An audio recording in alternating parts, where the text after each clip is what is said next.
उत्तर प्रदेश के माननीय उप मुख्यमंत्री श्री दिनेश शर्मा जी, डॉक्टर अशोक वाजपेयी जी और देवियों और सज्जनों, आपका न्यूज़ नेशन के इस कॉन्क्लेव में हार्दिक स्वागत है और अभिनंदन है। हमारे कॉन्क्लेव का विषय है 4 साल चहुमुखी विकास। उत्तर प्रदेश ने पिछले 4 सालों में बहुत प्रगति करी है। कई सारे क्षेत्र में उत्तर प्रदेश बाकी सरकारों के लिए एक रोल मॉडल की तरह सामने आया है और ख़ास तौर से शिक्षा के क्षेत्र में उत्तर प्रदेश का जो काम है वो वाकई बहुत अच्छा है। कोरोना काल में सबसे ज़्यादा चैलेंज शिक्षा में था और उत्तर प्रदेश सरकार ने उसको बहुत अच्छे तरीके से फेस किया। सबसे बड़ा चैलेंज ये था कि कैसे गरीब तबके के जो लोग हैं या कैसे वो लोग हैं जिनके पास डिजिटल फैसिलिटीज़ नहीं हैं, वहाँ तक भी अच्छी शिक्षा दी जाए।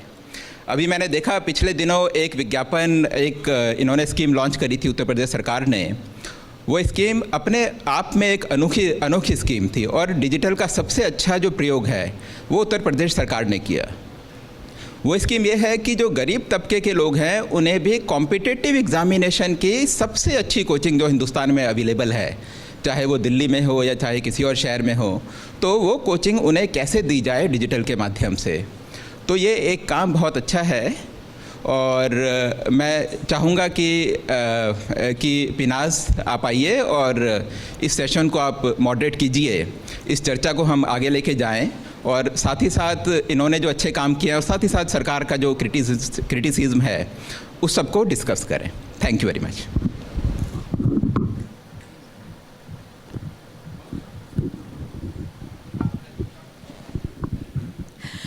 उत्तर प्रदेश के उप मुख्यमंत्री दिनेश शर्मा जी का न्यूज़ नेशन न्यूज़ स्टेट पर हार्दिक अभिनंदन है।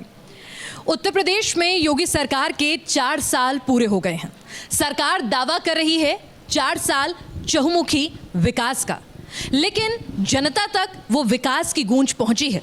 विपक्ष कह रहा है कि रिपोर्ट कार्ड दिखाइए, साबित कीजिए इस चहुमुखी विकास को।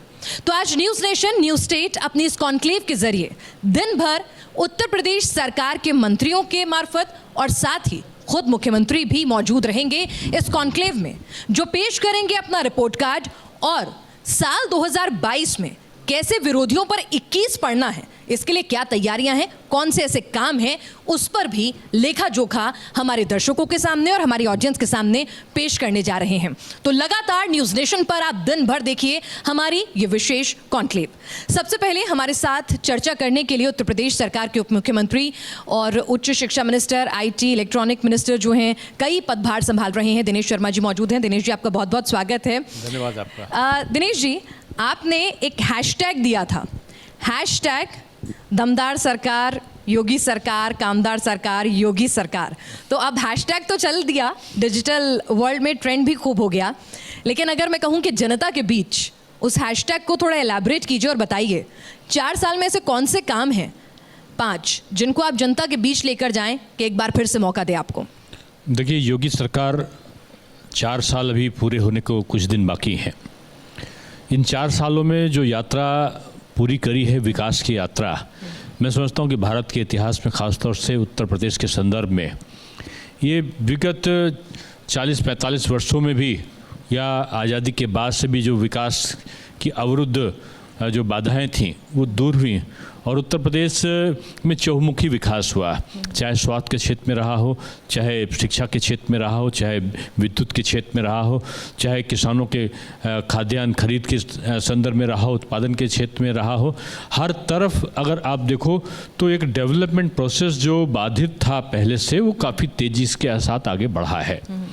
और उत्तर प्रदेश में आते ही योगी जी ने जो सबसे बड़ा काम किया कि 86 लाख के आसपास जो है 36,000 करोड़ रुपया 46 लाख किसानों के ऋण की माफ़ी का काम किया।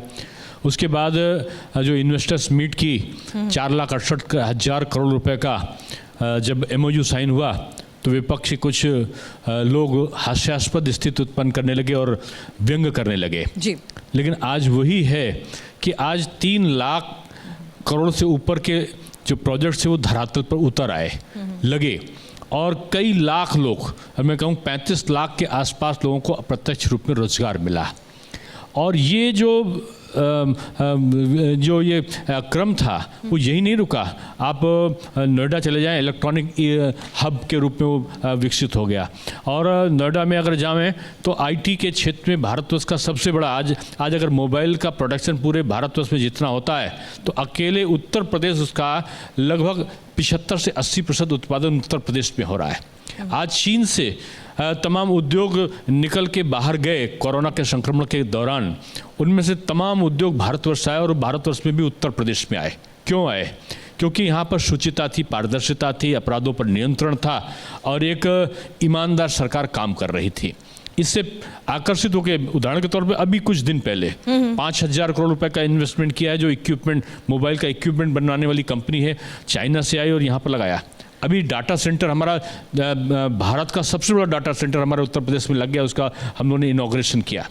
तो ये जो व्यवस्थाएं हैं, तमाम मोबाइल की बड़ी बड़ी कंपनियां हमारे वहाँ आके उन्होंने काम शुरू किया, इनक्यूबेटर्स लगे, स्टार्टअप के तमाम जगह पर हमने उसको प्रारंभ किया। तो यानी आप कह रहे हैं कि आपने काम भी किया है और रोजगार भी दिया है, इंफ्रास्ट्रक्चर भी डेवलप किया है, और ये रोजगार क्या जनता के बीच तक पहुंचा है, उसको आप 2022 में जनता आपको कसौटी पर परखेगी। विपक्ष अपने आरोप लगा रहा है, लेकिन रिपोर्ट कार्ड यहाँ पर दिनेश शर्मा जी ने सरकार का यहाँ पर रखने की कोशिश की है। दिनेश शर्मा जी, क्योंकि आप उच्च शिक्षा, आईटी, इलेक्ट्रॉनिक कई पदभार जो हैं वो देखते हैं, और कोरोना काल में और उत्तर प्रदेश के लिए अगर मैं कहूँ तो यकीनन शिक्षा एक बड़ी चुनौती थी। उत्तर प्रदेश की शिक्षा प्रणाली को लोग संशय की नज़र से, सवालों की नज़र से देखते थे, और आपने हाल फिलहाल में ये बयान दिया कि उत्तर प्रदेश के लिए शिक्षा के लिहाज से ये स्वर्णिम काल है। कैसे? देखिए, मैं नहीं कह रहा हूँ, देश और विदेश के पत्रिकाओं में लिखा है कि भारतवर्ष में उत्तर प्रदेश में शैक्षिक क्रांति, ये शब्द का इजाद मैंने नहीं किया है। और उसके पीछे कारण ये दिया कि आज लगभग 250 से ऊपर 248 के आसपास जो माध्यमिक विद्यालय हैं, नए माध्यमिक विद्यालय उत्तर प्रदेश में मात्र 4 साल में बने। 248 मैं इसलिए कह रहा हूँ कि 48 कुल बने थे 15 वर्षों में, कुल उत्तर प्रदेश में बने थे। 205 के आसपास हमने बनाए थे अभी, और कुछ और इस साल नहीं बन रहे। 248 के आसपास हमारे कुल हो जाएंगे इस साल का अगर मिला लेंगे। और 15 सालों में जो विपक्ष की सरकारें रहीं उनमें कुल 48 विद्यालय माध्यमिक में बने। आज हम 79 महाविद्यालय 4 वर्षों में राजकीय के, गवर्नमेंट के जो है हायर एजुकेशन में बना चुके हैं। आज 3 विश्वविद्यालय, राज्य विश्वविद्यालय हमारे बनना प्रारंभ हो गए हैं, अलीगढ़ में, सहारनपुर में और आजमगढ़ में। आज अगर देखें तो निजी विद्यालयों के क्षेत्र में हम तमाम निजी विश्वविद्यालय के हम जो है आशय पत्र निर्गत कर चुके हैं, और वो अंतिम क्षण में वो हैं कि वो कब प्रारंभ हो जाए। दिनेश जी, आपने निजी विश्वविद्यालयों का, निजी हायर एजुकेशन का खुद ही जिक्र किया है, तो विपक्ष का एक आरोप जो है वो लगता है कि इतनी सारी प्राइवेट यूनिवर्सिटी और जिस तरह से अपकमिंग इंस्टीट्यूशंस जो हैं वो आ रहे हैं, तो कहीं ना कहीं योगी सरकार में शिक्षा क्या निजीकरण की तरफ ज़्यादा बढ़ रही है? ये आरोप आपके विपक्षी लगा रहे हैं, तो उस पर भी सफाई हम चाहेंगे। उनको शायद जानकारी का अभाव होगा जो लोग ऐसा आरोप लगा रहे हैं, क्योंकि उत्तर प्रदेश में तो शिक्षा निजी क्षेत्रों में पहले से है। हमारे वहाँ राजकीय विद्यालय जितने हैं वो मात्र होंगे राजकीय विद्यालय। अगर हम माध्यमिक शिक्षा की बात करें तो हमारे पास होंगे 17 से 19% के आसपास। बाकी 80% जो विद्यालय हैं वो निजी क्षेत्र के हैं, पहले से हैं, हमारे समय से नहीं, पहले से हैं। तो निजी क्षेत्र का जो वित्तविहीन विद्यालय हैं वही आज शिक्षा के अधिकांश क्षेत्रों में पठन पाठन की प्रक्रिया को संचालित कर रहे हैं। हमारे एडेड विद्यालय भी हैं और राजकीय विद्यालय भी हैं, लेकिन उनकी संख्या कम है। वित्तविहीन की संख्या ज़्यादा है जिनको आप निजी का नाम दे रहे हैं। तो निजी जो शिक्षा के क्षेत्र में आप विदेशों में जाइए तो निजी क्षेत्रों में बहुत अच्छा काम हुआ है, भारतवर्ष में बहुत अच्छा काम हुआ है। हमारे निजी कई जो विश्वविद्यालय हैं उनमें लगभग 18 देशों के, एक विश्वविद्यालय में नाम नहीं ले रहा हूँ निजी क्षेत्र का, नोएडा में लगा है, 18 देशों के लोग उसमें पढ़ने के लिए आते हैं। तो अगर हमारे वहाँ हम आयुष विद्यालय खोल रहे हैं, हम विधि विश्वविद्यालय खोल रहे हैं, हम स्पोर्ट्स विश्वविद्यालय खोल रहे हैं, कृषि विश्वविद्यालय खोल रहे हैं, हम विभिन्न क्षेत्रों के अलग अलग विश्वविद्यालयों की स्थापना उत्तर प्रदेश में करने जा रहे हैं। तो इसका सीधा प्रभाव यह है कि उत्तर प्रदेश अब एक एजुकेशनल हब के रूप में काम करेगा। हमारे मेडिकल कॉलेज 12 मेडिकल कॉलेज थे पहले, आज हमारे 30 से ऊपर मेडिकल कॉलेज काम करना शुरू कर दिए। हम हर जिले में मेडिकल कॉलेज बन जाए इसकी कल्पना लेकर आगे चल रहे हैं, उसका हमने प्रावधान किया है। हमारे 2 एम्स आज अमेठी और गोरखपुर में काम करने लगे हैं। तो ये गति है उत्तर प्रदेश सरकार की, जो इतनी तेजी गति से बढ़ी कि लोग कल्पना नहीं कर सकते थे कि आज पूर्वांचल एक्सप्रेसवे में तेजी से काम हो रहा है, तो आज बुंदेलखंड एक्सप्रेसवे भी बन रहा है। आज गंगा एक्सप्रेसवे की ज़मीनें ली जा चुकी हैं, तो आज डिफेंस कॉरिडोर में लगभग 10 से 15 लाख लोगों को रोजगार मिलने की व्यवस्था हो गई है। कई हजार करोड़ रुपए का डिफेंस कॉरिडोर में इन्वेस्टमेंट हुआ है। आप कह रहे हैं सरकार और निजी स्तर पे, दोनों स्तर पे काम करके आप शिक्षा का स्तर जो है उत्तर प्रदेश में उसे एक हब के तौर पर डेवलप कर रहे हैं, क्रांति लाने की कोशिश कर रहे हैं। और ये क्रांति तब तक मुमकिन नहीं है दिनेश जी जब तक हम डिजिटल क्रांति ना लाएं एजुकेशन में। और कोरोना काल में हमने ये ज़रूरत महसूस भी की है, उसमें कुछ कमियां, कुछ लूपहोल्स भी निकल कर आए, खासतौर से प्राइमरी और मिडिल एजुकेशन की अगर बात करें तो क्या आपको लगता है कि अभी और रिवैम्प्स की ज़रूरत है और उस दिशा में कैसे काम होगा? देखिए, 2 हमारे पास हायर एजुकेशन और सेकेंडरी एजुकेशन है। हायर एजुकेशन के बारे में मैं पहले बताऊं तो हमने जो कॉमन कैरिकुलर है कि हमारे पाठ्यक्रम में 70% सारे विश्वविद्यालयों में एक सा पाठ्यक्रम हो, 30% विश्वविद्यालय को स्वायत्ता हो कि वो अपना पाठ्यक्रम का निर्धारण करें। ये नई शिक्षा नीति के तहत हम सब में लागू कर रहे हैं। इसके साथ साथ हमने एमफिल की जो कोर्स था उसको हमने समाप्त कर दिया। हमने ऑनलाइन टीचिंग पे इतना जोर दिया कि हमारे कंटेंट्स डिजिटल लाइब्रेरी हमने कोरोना संक्रमण काल में हायर एजुकेशन के इस पर हमने उसको इस्टेब्लिश किया। 79,000 एक रिकॉर्ड है भारतवर्ष का कि हमने 79,000 कंटेंट्स जो अच्छे लेक्चर्स के लेक्चर थे, उनके वीडियो थे, उनके ऑडियो थे, उनको हमने यूट्यूब पे अपलोड किया, अपने डिजिटल लाइब्रेरी पे अपलोड किया। अभी ऑस्ट्रेलिया के राजदूत आए थे कि हम शिक्षा के संबंध में उत्तर प्रदेश से हम कुछ टाई अप करें। आप जानते हो भारतवर्ष में 6 विश्वविद्यालय जो टॉप के 100 विश्वविद्यालय हैं उसमें 6 ऑस्ट्रेलिया के हैं और ऑस्ट्रेलिया के 6 विश्वविद्यालयों की ग्रेडिंग बहुत बड़ी है। उनके राजदूत का सीधे से कहना था कि आप अपनी जो डिजिटल लाइब्रेरी है वो उसका टाई अप हमारे उन विश्वविद्यालयों के साथ में करिए, जिससे आपके कंटेंट जो आपके लेक्चर्स हैं उनको वो उनका लाभ ऑस्ट्रेलिया के लोग उठा सकें। ये दूसरे लोग कर रहे हैं। अभी आईआईटी खड़गपुर ने हमारे साथ एमओयू साइन किया है। भारत की जो डिजिटल लाइब्रेरी है उसने हमारे साथ एमओयू साइन किया है। आज मध्य प्रदेश के और तमाम दूसरे प्रदेशों के लोग उत्तर प्रदेश आए हैं कि हमने शिक्षा के परिवर्तन कैसे किया, इसका अध्ययन कर रहे हैं। उनकी टीमें रोज काम करने कई दिन रह के यहाँ पे गई हैं। विपक्ष की सरकार ने लैपटॉप बांटे थे, लेकिन सही मायने में अगर हम कहें स्मार्ट एजुकेशन और स्मार्ट क्लासेस क्या योगी सरकार मुहैया कराने में कितने हद तक कामयाब हुई है और आगे के लिए क्या विजन है? क्योंकि सिर्फ लैपटॉप बांटने से काम नहीं हुआ, उसके आगे क्या कि स्कूलों तक स्मार्ट क्लासेस, डिजिटल एजुकेशन पहुंचे। देखिए, हम जड़ पे गए हैं। हम विद्यार्थी नकल क्यों करता था पहले 2016 के पहले, आज क्यों नहीं कर रहा है? क्योंकि हम उसको पढ़ाते नहीं थे, हम उसकी व्यवस्था नहीं करते थे। 2.5 महीने हम परीक्षा लेते थे, 2.5 महीने परीक्षा के बाद में 2 महीने बाद परीक्षा का फल आता था, 4.5 महीना निकल गए। उसके बाद 1 महीना विभिन्न महापुरुषों की जयंती और उसकी छुट्टियां होती थी। उसके बाद आपका हड़ताल हो जाती थी, जिंदाबाद और मुर्दाबाद होता था और साल आपका निकल जाता था। परीक्षा आती थी तो ट्रकों में भर के नकल की सामग्री पकड़ी जाती थी, कई विद्यार्थियों को जेल भेजा जाता था। उसके बावजूद नकल एक व्यवसाय होकर उभरा था। माफियाओं का शिक्षा माफिया पैदा हो गए थे जो परीक्षा केंद्रों का अलॉटमेंट करते थे, जो पर विद्यार्थी नकल के शुल्क को वसूली करते थे, जो उत्तर प्रदेश में एक शुचिता का जो भाव था उसको समाप्त करने की तरफ आगे बढ़ रहे थे। इस चीज़ को हम लोग रोका। 1,91,000 CCTV कैमरे हम लोग लगाए। 1,86,000 के आसपास टीचर्स ने इन्विजिलेशन किया। हमने हर जगह पर सेक्टर मजिस्ट्रेट को अपॉइंट किया, हर जगह पर हमने कंट्रोल रूम को स्थापित किया। एक सेंट्रलाइज कंट्रोल रूम के आधार पर हमने काम किया। और आप देखो कि परीक्षा केंद्रों को भी हमने ऑनलाइन परीक्षा केंद्रों का निर्धारण किया। जो 14,000 जब मैं आया था तो 14 से 15,000 के बीच में परीक्षा केंद्र हुआ करते थे। अभी पिछले वर्ष का जो अगर देखें तो परीक्षा केंद्रों में 7,786 के आसपास परीक्षा केंद्रों का निर्धारण हुआ। और हम नकलविहीन परीक्षा, एक भी विद्यार्थी को हमने जेल नहीं भेजा, एक भी शिक्षक को हमने जेल नहीं भेजा और नकलविहीन परीक्षा शुचिता के साथ में हमारी समाप्त हुई। और जो 2.5 महीने परीक्षा चलती थी वो 12 दिन में हाई स्कूल और 15 दिन में इंटरमीडिएट की परीक्षा हमने समाप्त की और 23 दिनों के अंदर हमने उसका रिजल्ट नकल से मुक्ति दिलाना एक बड़ी कामयाबी है। निश्चित तौर पर उत्तर प्रदेश का आम जन भी ये महसूस कर रहा है। लेकिन एक आरोप दिनेश जी शिक्षा प्रणाली में लगता है कि मदरसों पर नकेल कसने की कोशिश जो है, चाहे अभी हाल फिलहाल का जो निर्णय हो शिक्षक के तबादले और शिक्षकों की नियुक्ति को लेकर, मदरसों पर नकेल कसने की कोशिश जो है, उनके पाठ्यक्रम में तब्दीली करने की कोशिश जो है वो योगी सरकार ने की, ऐसा विपक्ष कहता है। देखिए, मदरसे, संस्कृत के विद्यालय ये कोई अलग अलग नहीं है, और ये हिंदू और मुस्लिम की शिक्षा की व्यवस्था, वो उसमें कोई भेदभाव नहीं है। आज अगर आप देखो तो जो मुस्लिम आबादी होगी उत्तर प्रदेश में तो 17 से 19% के बीच में होगी, लेकिन जो उत्तर प्रदेश सरकार की सेवाओं का जो लाभ मिल रहा है वो उनको 35% के आसपास मिल रहा है, जो विभिन्न योजनाओं का लाभ है।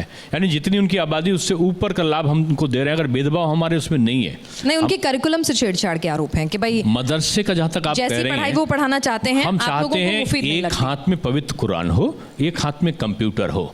हम आधुनिक, उनकी डिग्री की वैल्यू मदरसे की नहीं थी, क्योंकि वो आधुनिक शिक्षा के कोई पाठ को नहीं पढ़ते थे। वो पासपोर्ट भी बनवाने जाते थे तो मदरसा की जो डिग्री होती थी उसको काम नहीं आती थी, नौकरियां मिलने में वो डिग्री काम नहीं आती थी। हमने उनकी नौकरी की व्यवस्था करने के लिए, उनकी डिग्री को, उसकी वैल्यू को बढ़ाने के लिए मदरसों का मॉडर्नाइज करने का सिस्टम के लिए पैसा दिया, वो उनकी इनका इंफ्रास्ट्रक्चर अच्छा हो। NCERT के पैटर्न पर हमने उनकी जो उनका कोर्स शेड्यूल था उसको तय कराया। उनकी मजहबी शिक्षा से हमने कोई छेड़छाड़ नहीं करी। आप अल्लाह को याद करें, कुरान का पाठ करें, हमें कोई आपत्ति नहीं है, वो होना चाहिए। उससे आपकी इच्छा शक्ति अच्छी बढ़ती है, उसमें हमें एतराज़ नहीं है। लेकिन साथ साथ आप आधुनिक शिक्षा को भी आप पढ़ें, और आधुनिक शिक्षा बन के देश के जो विकास की यात्रा है उसमें आपकी भी सहभागिता सुनिश्चित हो, इसके उनकी भागीदारी बढ़े, इसके लिए हमने ऐसी व्यवस्था की, ना कि उनके साथ मतभेद करने के लिए किया। हम उनको योग्य बना रहे हैं, ये हमारा अचीवमेंट है, ना कि हम उनके उसमें हस्तक्षेप कर रहे हैं। इसको आप हस्तक्षेप ना कह सकते हैं कि उनका उद्धार कर रहे हैं। चलिए, तो ये तो विपक्ष कह रहा है कि अल्पसंख्यकों के साथ जो है वो भेदभाव हो रहा है, लेकिन यहाँ तो कोशिश है कि उनको आधुनिकीकरण में साथ साथ चलाया जाए। दिनेश शर्मा जी, पाठ्यक्रम को लेकर आपने कई बार इतिहास में भी कुछ ऐसे बयान दिए हैं कि इतिहास जो है उसको एक बार फिर से सही ढंग से लिखने की ज़रूरत है। बच्चों को जो इतिहास पढ़ाया जाता है उसमें कुछ फेरबदल करने की ज़रूरत है। देखिए, तो भारत का जो आपको लगता है इतिहास अभी तक जो सरकारें रही उन्होंने गलत इतिहास हमारी पीढ़ी को समझाया, पढ़ाया? नहीं, मैं किसी पे आरोप प्रत्यारोप नहीं करता, लेकिन मेरा ये मानना है कि भारत का दुर्भाग्य रहा कि कभी यहाँ चीनी आए, फ्रांसीसी आए, कभी यहाँ तुर्क आए, कभी यहाँ पर मंगोल आए, कभी ब्रिटिश आए, कभी कोई और आया। सब ने आए, सब भारत को लूटा, नोचा, खसोटा, बर्बाद किया और चले गए। एक चीज़ नहीं लूट पाए, जो थी हमारी संस्कृति। अब उनके द्वारा जो इस समय लोग उसको संबोधित करने लगे कि भारत का इतिहास गुलामी का इतिहास है, जबकि भारत का इतिहास गुलामी का इतिहास नहीं है। भारत का इतिहास हमेशा से संघर्षों का इतिहास रहा है, और ऐसे संघर्षों का इतिहास रहा जिसमें हमने अपनी संस्कृति को बचा के रखा है। यही दुर्भाग्य था कि जो इतिहासकारों ने भारत की इतिहास लिखा, भारत के बारे में बताया, चाहे वो हेनसांग रहे हो, फायान रहे हो, चाहे बादशाहनामा में कोई चीज़ लिखा हो, अकबरनामा में कोई चीज़ लिखा हो, या कोई तुर्क ने कुछ लिखा हो, ये बाहर के विदेशी इतिहासकारों के आधार पर हमने अपने भारत की कल्पना हमने उसकी की जी। ये गलत था। उन्होंने भारत के इतिहास को गलत तरीके से लिखा। फिर वामपंथ का एक ऐसा दौर आया कि वामपंथ ने अपने छद्म धर्मनिरपेक्षता के भाव में भारत के इतिहास को बिल्कुल प्रदूषित करने का षड्यंत्र रचा। शैक्षिक संस्थाओं, वामपंथ विचारधारा ने, और उसमें इतिहास को ट्विस्ट कर दिया गया। जो वर्तमान जो साक्ष्य थे, उन साक्ष्य के आधार न लेके उस भारत को भूल गए जहाँ पर नालंदा और तक्षशिला विश्वविद्यालय पूरी दुनिया के पहले हुआ करते थे। उस भारत को भूल गए जहाँ के जो हमारे पाठशालाएं हुआ करती थी, वो दुनिया के लोग वहाँ पे अपने बच्चों को पढ़ने के पठन पाठन के लिए, शिक्षा के लिए भेजा करते थे। उसको वो इतिहास भूल गया। इतिहास को याद क्या आया? इतिहास को विदेशी परंपराएँ याद आईं, विदेशी मानसिकताएँ आईं, आक्रांताओं को एक महान के रूप में प्रदर्शित करने का षड्यंत्र रचा गया। आप कह रहे हैं औरंगजेब, अकबर को तो महान दिखाया गया, लेकिन महाराणा प्रताप और शिवाजी महाराज को कहीं ना कहीं पीछे जो स्थान मिलना चाहिए था इतिहासकारों ने पहले नहीं दिया था, आज हम उनको स्मरण कर रहे हैं। आज हम अपने 1857 के क्रांति के जो दूत थे, आज उनको भी हम नमन करते हैं। क्या कारण था कि 100 साल बीत गए थे चौरी चौरा के। जो चौरी चौरा कांड था इतना बड़ा ऐतिहासिक था, देश की आज़ादी के लिए एक बिगुल बजा था, उसको आज तक क्यों नहीं मनाया गया? क्या क्या जरूरी था कि योगी जी जब होंगे तब शताब्दी समारोह उसका मनाएंगे, मोदी जी उसको इनॉग्रेट करेंगे? क्या इन लोगों के अलावा कोई और सरकारें नहीं तो कर ये सकती बीड़ा भी थी? आपने उठाया है कि जो हमारे इतिहास में जो किया हमारे है हम लोगों महापुरुष हैं, लेकिन उसमें कहा जा रहा है सिर्फ एक धर्म विशेष के महापुरुष जो हैं वही तवज्जो पा रहे हैं। मैं धर्म विशेष नहीं कह के मैं कहता हूँ आक्रांताओं को गद्दी पर बैठाला गया और देश के स्वाधीन संग्राम के लोगों को, सुहेलदेव राजभर महाराजा सुहेलदेव ऐसे लोगों को जो है उनको स्तुति नहीं की गई। जो आक्रांता आए थे उनके लिए स्मारक बनाए गए, उनके लिए विभिन्न प्रकार के पाठ्यक्रमों में व्यवस्थाएं करी गई। ये फर्क था, जो ये दुराव था, ये जो दोहरी नीति थी, उस नीति को सही करने का काम हमारी सरकार ने सही तथ्यों को उजागर करने का काम किया है। जी अब आखिर में जो नई एजुकेशन पॉलिसी है उसको लेकर किस तरह से उसका एग्जीक्यूशन हो उत्तर प्रदेश में, उस पर क्या कुछ काम चल रहा है? और साथ ही अभी हाल फिलहाल में कुछ ऐसी खबरें सुनने को मिली कि हिंदू धर्म पर शोधकर्ताओं के लिए कुछ विशेष योजना है सरकार की, तो उसकी जरूरत क्यों आन पड़ी? ये दोनों सवाल मैं चाहूंगी। देखिए, मैं समझता हूँ कि गलत दुष्प्रचार इस सरकार के लिए करना कुछ लोगों का पेशा बन गया है और वो दुष्प्रचारित नहीं कर पा रहे हैं, ये उनका दुर्भाग्य है। मैं जो बताना चाहता हूँ नई शिक्षा नीति के बारे में, कल हमारे भारत के शिक्षा मंत्री आदरणीय रमेश पोखरियाल जी लखनऊ आए थे और उन्होंने अपने उद्बोधन में इस बात को उद्बोधित किया कि भारतवर्ष में नई शिक्षा नीति सबसे अच्छी कहीं लागू हो रही, सबसे ठीक तरीके से तो उत्तर प्रदेश में हो रही। हमने 7 टास्क फोर्स की बैठकें की हैं और लगभग 17 जो हमने उनके स्टीयरिंग कमेटियां बनाई हैं अलग अलग विभागों में, माध्यमिक शिक्षा विभाग, बेसिक शिक्षा विभाग, तकनीकी शिक्षा विभाग और उच्च शिक्षा विभाग में। हमने एक रिपोर्ट प्रकाशित करी है जो अभी हमारे सबके सामने आई है, भारत सरकार में भी वो गई है और टास्क फोर्स में विद्वत लोगों को रह के हम लोग हर महीने जी उसकी समीक्षा करते हैं। आज तमाम चीज़ों को हमने लागू कर दिया। मैंने बताया कि हमने ऑनलाइन टीचिंग को स्वयं प्रभा चैनल के माध्यम से हमने किया, ई गंगा पोर्टल के माध्यम से किया, हमने दूरदर्शन के माध्यम से किया, व्हाट्सएप के लाखों ग्रुप बना के उनके माध्यम से किया, हमने इंटरनेट के माध्यम से किया, हमने लेक्चर्स के अपने लेक्चर्स के पहले उत्तर प्रदेश में हमको तो इतनी प्रतिभाओं का देखकर सुखद आश्चर्य की अनुभूति हुई कि हमारे इतने योग्य माध्यमिक शिक्षा में इतने योग्य लेक्चर थे, उन्होंने एक से एक लेक्चर खुद के, उनके हमारे पास स्टूडियो नहीं था, हमने टेक्निकल यूनिवर्सिटी के स्टूडियो से उनके लेक्चर्स को अपलोड कराया और जैसे वो पढ़ाते थे कक्षाओं में जाकर ऑफलाइन में, वैसे ही उनके ऑनलाइन जो लेक्चर्स थे इतने पॉपुलर हुए कि लोगों ने उसको सहज रूप में स्वीकार किया और जो कोरोना संक्रमण काल का दौरान भयावह जो दौर था उसमें शिक्षा का कोई व्यवधान उत्पन्न नहीं होने पाया और हमारा जो सत्र था वो आज नियमित है। ये हमारा अचीवमेंट है। आज उच्च शिक्षा के क्षेत्र में हम शोधगंगा पोर्टल चला रहे हैं, हमने दीनदयाल शोधपीठ सारे विश्वविद्यालयों में लागू कर दी है, हमने विभिन्न प्रकार के इंटरनेट के माध्यम से हमने वाईफाई का व्यवस्था विश्वविद्यालयों में कराई है। आज सब जगह हम जो सेमिनार और गोष्ठियों के माध्यम से भी तमाम नई शिक्षा नीति की जो टीचर्स का ट्रेनिंग का है उसको भी हमने अचीव किया है।